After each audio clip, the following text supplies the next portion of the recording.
This week on Falcon Weekly, a T-Mobile failure, new area codes in Montgomery, Montevallo's fashion show, and a purple cow. All this and more on Falcon Weekly.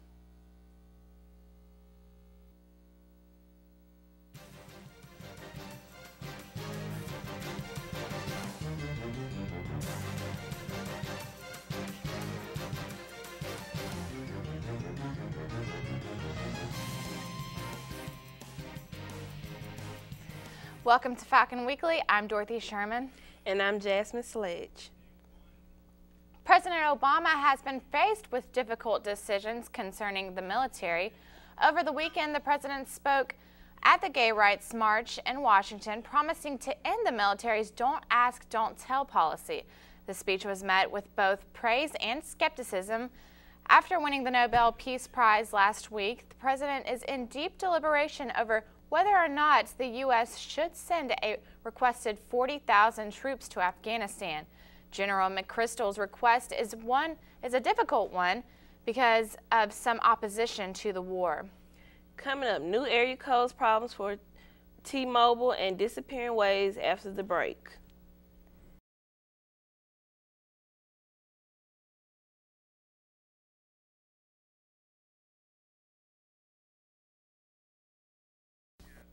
Montgomery and Huntsville will soon have to dial 10 digits for local calls. These areas will have 256 and 938 area codes. The Public Service Commission set the dates for the change last week. It will be optional next month to begin 10-digit dialing, but will be required by June 5th. Imagine losing all of the data on your phone. Then imagine that happening to 1 million other people at the same time.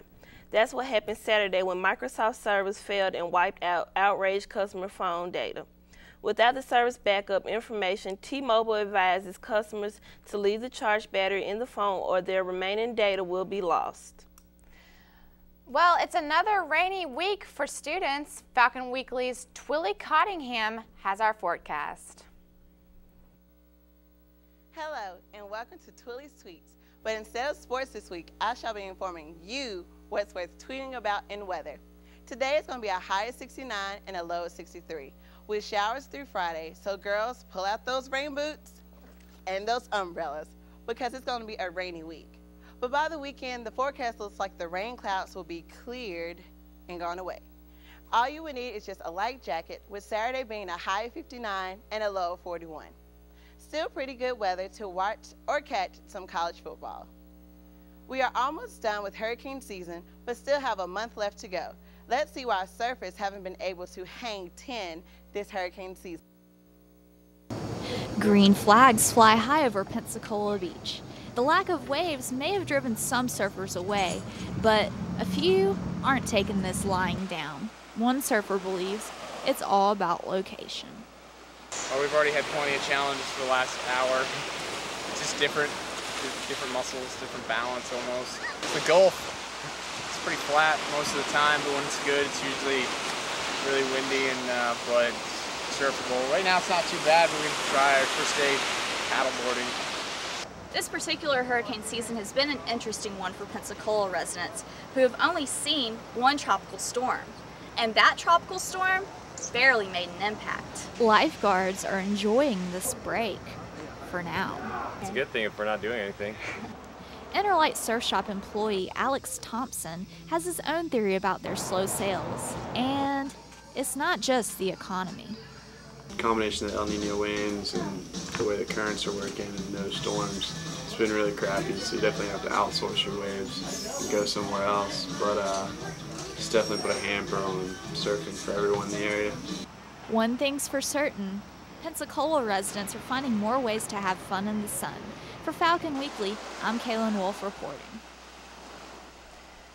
Thanks, Kaylin. The flu is causing some waves this season. After much talk about swine flu vaccinations, Birmingham is now administering the first round of doses.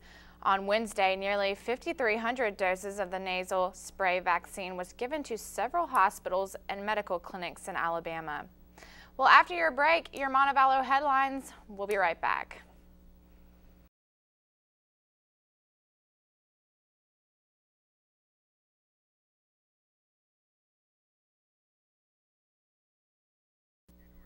Montevallo has just celebrated its 113th Founders Day.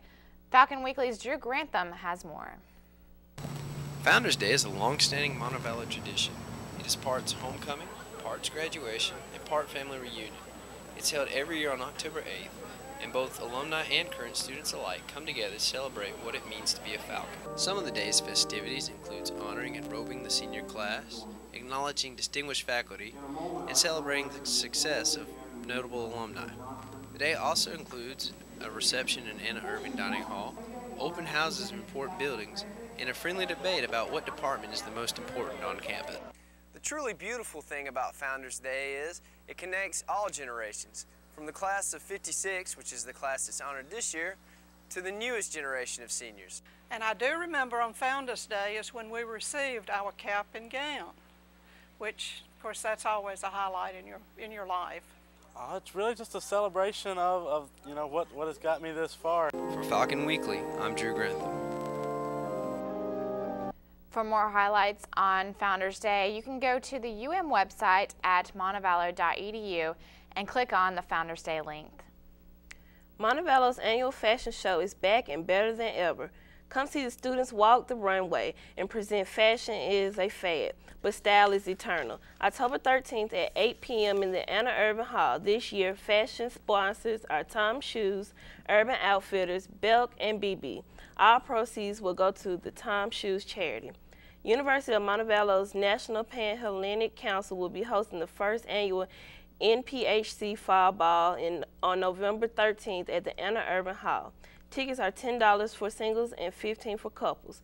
Tickets go on sale this week, and we see any NPHC members for more details. Well, for some, fashion is about expression more than it is about the clothing. It's also what makes tattoos so popular. Zeke Grayson shows us the ink secrets as well as some hidden dangers. Those sounds are what some people love, but it makes others cringe. The reason is because they are worried about all the scares that go along with getting a tattoo. Jeffrey Hubbard, owner of Revolution Ink, tells us what to look out for. You got to look out for are people reusing needles. You want to check which needle is pre-packaged every time they use it. Second, you want to make sure they have a good autoclave. Something's been autoclaved up to 500 degrees unless it's a steam autoclave. And make sure that all their grips are pre-sterilized and packaged before the tattoo. Being the owner of his own tattoo parlor, Jeffrey Hubbard tells us his reasons why tattoo parlors are receiving a bad name.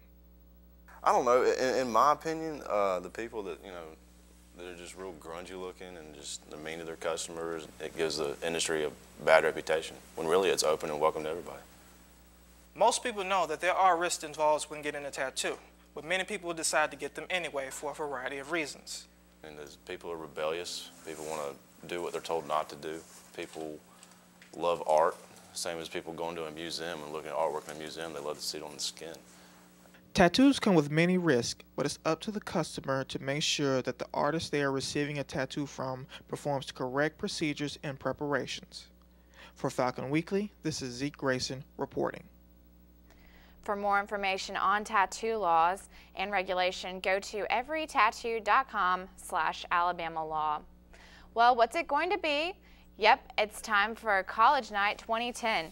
College Night activities won't officially start until January, but both Purple and Gold sides are hosting a mixer to recruit new members and get everyone excited about this year's upcoming College Night events. The mixer will take place on October 15th at 7 p.m. in the Student Activity Center. UM student Charity Miller is reaching out to the public. Her unusual purple cow, Moose Eye, has been stolen. Moose Eye was a gift built by Miller's father, Larry Farmer, while battling throat cancer 2 years ago. Farmer built the cow to put his mind away from his illness and support his daughter's interest in the purple side. Moose Eye was taken from Miller's front yard on August 23rd. She has agreed not to involve the police if the cow is returned to her home. Moose Eye is now expected to show up at the University of Montevallo on College Night in February. That's all for this week's Falcon Weekly. Join us again next week.